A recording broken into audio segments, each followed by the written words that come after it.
Hello everyone, this is CrownCAD. In this video, the model to be shown today is the waste warehouse.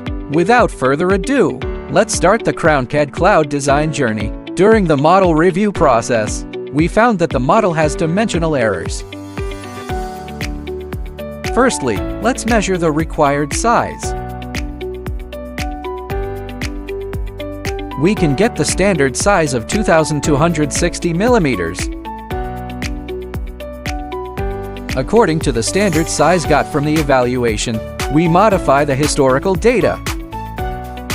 Adjust the dimension from 2500 to 20 to 60.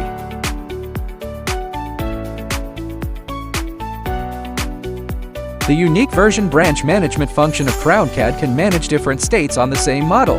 At the same time, CrownCAD can modify the appearance color of the model according to order requirements.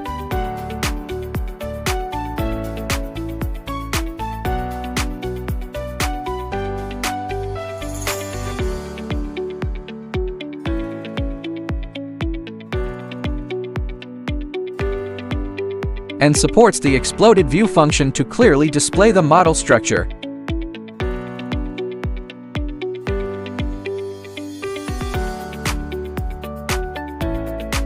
Finally, we can generate an exclusive QR code for the model.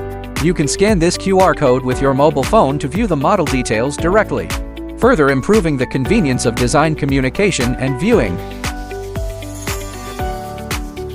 Start your project today at www.crowncad.com.